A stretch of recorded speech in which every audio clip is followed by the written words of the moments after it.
Vadodara police commissioner જાતે માર્ગ પર ઉતર્યા, હેલ્મેટ જાગૃતિ માટે નાગરિકોને આપી appeal. Vadodara police commissioner Narasimha Kumar આજે મોડી સાંજે અકોટા દાંડિયા ભજન 4 રસ્તા પાસે જાતે માર્ગ પર ઉતરી નાગરિકોને હેલ્મેટ પહેરવાની અપીલ કરી। તેમણે લોકો સાથે સીધો સંપર્ક સાધી જણાવ્યું હતું કે હેલ્મેટ માત્ર કાયદાનો નિયમ નહીં પરંતુ પરિવારની સુરક્ષા માટે અત્યંત જરૂરી છે।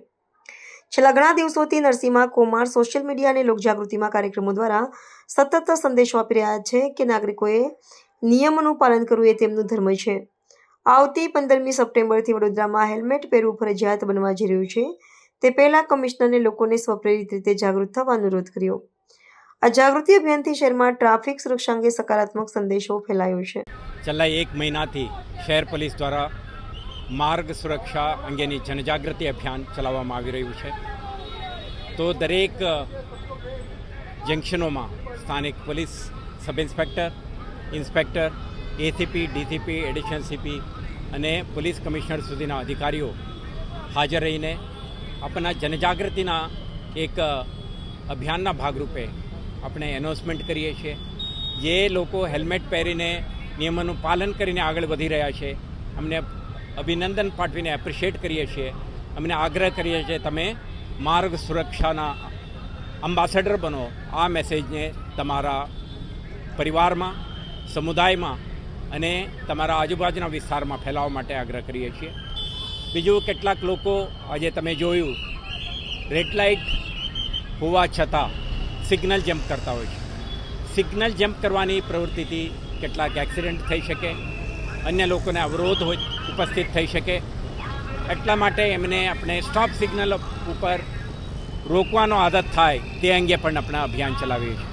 સાથે સાથે આપણે wrong side driving, signal jumping કે ઓવર સ્પીડિંગ અને રેન્ડમ લેન ચેન્જિંગ વગેરે અંગે પણ આપણે લોકોને જાગૃત કરીએ છીએ, જેથી કરીને સમગ્ર શહેરમાં માર્ગ સુરક્ષા અંગે જનજાગૃતિ બને।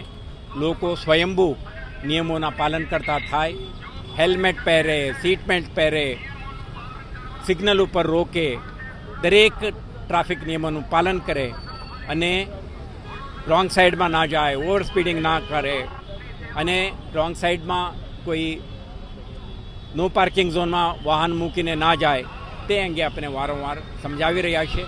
આપણા જોવા મળે છે આજે ખૂબ મોટી સંખ્યામાં વડોદરા શહેરવાસીઓ સ્વયંભૂ ટ્રાફિકના નિયમ પાલન કરે છે અને હેલ્મેટ પહેરીને પણ નીકળેલા છે।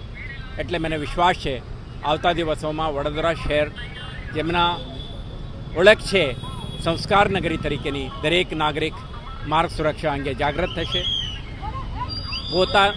પોતાના સુરક્ષાને ધ્યાને રાખીને, પોતાના પરિવારના સુરક્ષાને ધ્યાને રાખીને નિયમોનું પાલન કરતા થશે અને શહેરમાં બનતા અકસ્માતના કિસ્સાઓ, જેમાં કેટલાક કિસ્સામાં મૃત્યુ, ગંભીર ઇજા, સામાન્ય ઇજાઓ પણ બનતી હોય છે, તે પ્રકારના બનાવો બનતા અટકશે અને માનવ જીવને આપણે બચાવવામાં સફળ થશું।